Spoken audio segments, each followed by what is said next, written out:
Over the past 3 years, I have interfaced with over 20 entrepreneurs and founders and over 100 senior leaderships in bigger structures.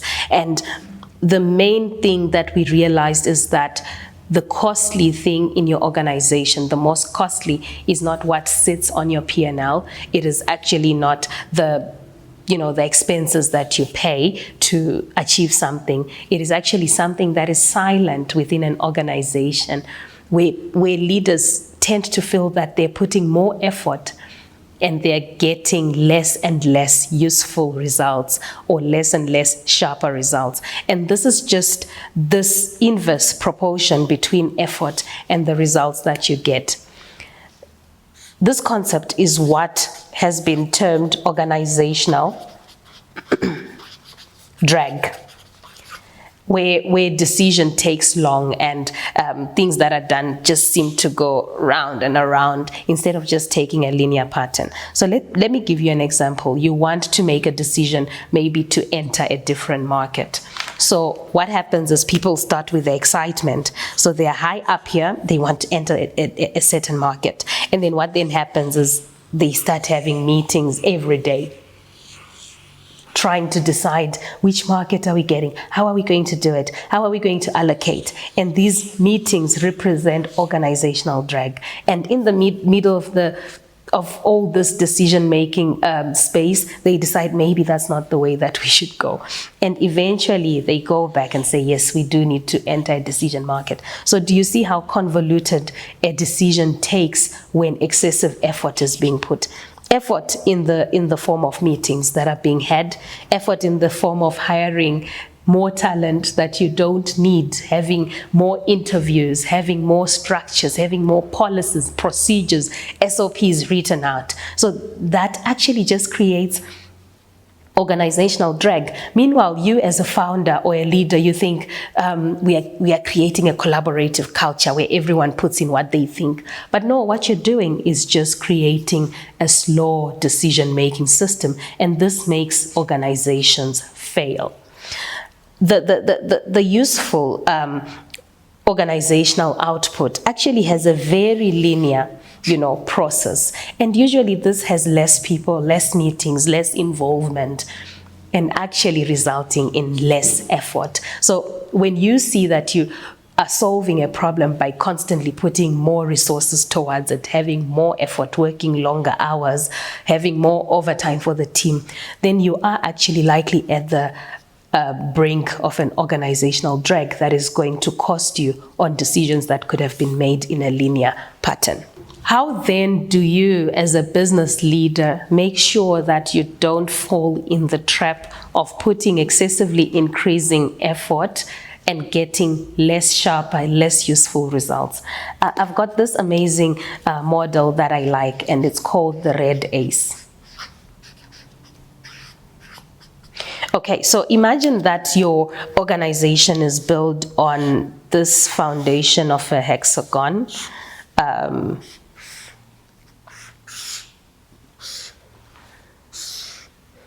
All right, so this hexagon is your red ace and how your organization actually goes through changes or makes decisions. So the first pillar would be the R, which is the roles in red ace. So are roles clearly defined in your organization? Who owns what outcome? And note that I'm talking about outcome here. I'm not talking about who does what, because roles have to be defined around outcome. If you don't have clear roles, that's where you have ambiguity around who's supposed to do what. And then on the other hand, you have overlapping or redundancy in certain roles because the outcomes are almost shared. They're not clearly defined. And this actually increases organizational drag. So for instance, if you have people that own an outcome that is within sales, then they need to be measured around the sales output and not around what proposal they put through, because that is not their real big outcome that they own. So that takes me to the next part of the red ace model. And what are the expectations of this role? What marks success? What marks failure? What is the determinant of whether I'll pass probation or fail probation? I've interfaced with a lot of leaders now. They're stuck with someone who didn't perform during probation, but because they didn't have a clear picture of what passing or failing means, they are now stuck with this labor issue where they don't know how to let go of a person because they did not determine what are the measures of what probation success means. Even outside of probation, the employees that are inside an organization need to know what are the performance metrics that determine success. It should not be how the leader feels about a certain person or how someone can explain themselves well. It should be very, very objective. What are we measuring? Preferably quantitative as well, because when you've got numbers onto it, you're not likely to struggle. But I mean, a lot of performance systems have a quantitative measure of 1:5. And the leader says, how do you think you performed in this? And the employee says, I'll give myself a 4 because I did well. But I mean, 4 is an 80%. Is this person performing at 80% regarding the outcomes that they own under their role? So if you do not have a quantitative way of saying, what does that 80% mean within the expectations of your performance management system, you are going to fall into the trap of keeping people that are not sure what they're doing or that are not even sure what marks success in our organization.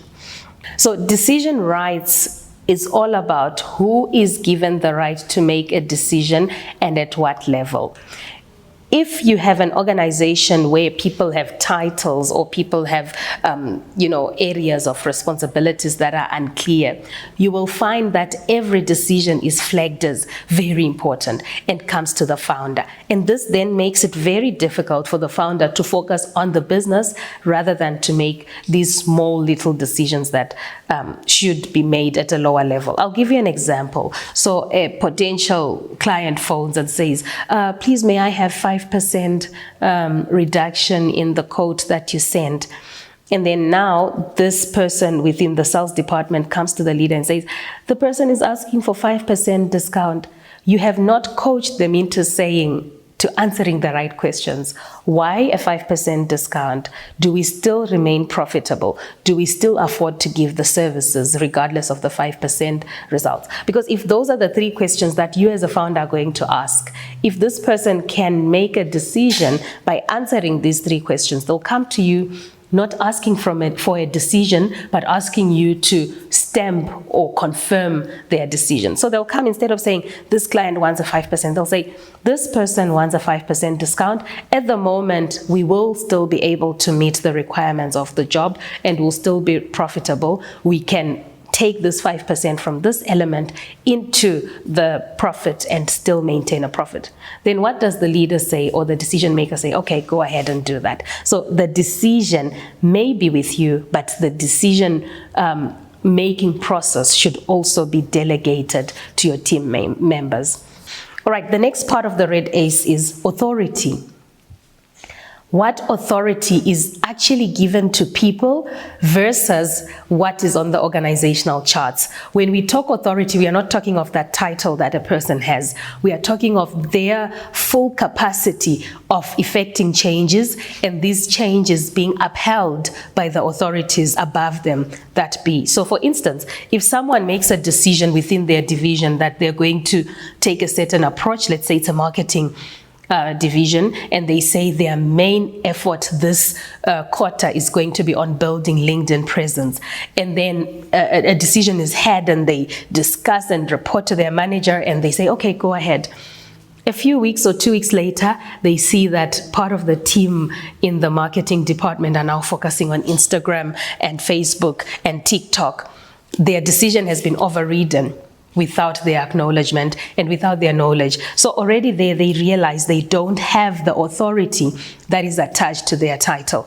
A good system has clear roles, expectations, decision rights, and great authority embedded within the people. The next pillar of your foundation would be the consequences. This one is very interesting, because of all these, it is the one that is mostly personality driven. Different personalities apply consequences differently. If you have a manager who is confrontational, they will not be scared to call people and say, you shouldn't be doing this, let's sort it this way. So in their team, consequences are most likely applied all the time. Whereas another manager is really avoidant of conflict. They are not going to be calling people to the book, and this creates a problem, especially with new employees that are still trying to integrate within the organization. I'll give you an example. If we know that at this company, Promote Balance, our work from home policy is tied to performance, that means we have a clear consequence framework. If someone has not performed and met their performance quotas, they are not going to get the flexibility of working from home because they need the support of the team. They're going to come to the office a lot more. So if we have that clear consequence management, usually through policy, usually through procedures in the organization, it's very easy for either a conflict-avoiding manager or even a conflict-hungry manager to still apply consequences equally. I must tell you that if you have a high-performance team and they realize that consequences are not being applied evenly, you're going to create a rot of a culture. So today someone comes and says, can I work from home? And then people are observing. They're like, okay, so this guy hasn't met his target, or this girl hasn't met her target, but she's allowed to work from home. That creates a culture that you will not be able to deal with because there is a lack of trust due to the unequal application of consequences.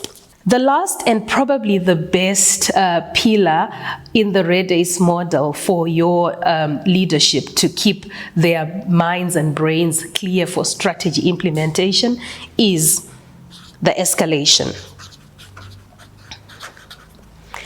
If you do not have a proper escalation criteria in your organization, you're going to have leadership sitting with problems that could have been handled at a lower level. For instance, if your receptionist is unclear what needs to be escalated to the office manager, every day the office manager is going to be inundated with complaints, is going to be inundated with things that need to be decided on. And yet they could be focusing on improving the efficiency of the team. They could be actually testing the speed of, computers that people use to improve efficiency rather than focusing on lagged decisions that could have been made at a lower level. And this creates that whole organizational drag because people's effort is focused on the wrong things. So if you in your team follow this Red Ace model, you will not likely have an execution problem, especially from your leadership team, because leaders are then able to build execution authority in their teams. They're able to make every single person know what they have to do. Before I wrap up, I just want to highlight one dangerous thing about the Red Ace model, and it's the fact that if one element is missing, the structure remains. I mean, it's got 6 corners. Architects should tell me if I'm right about this.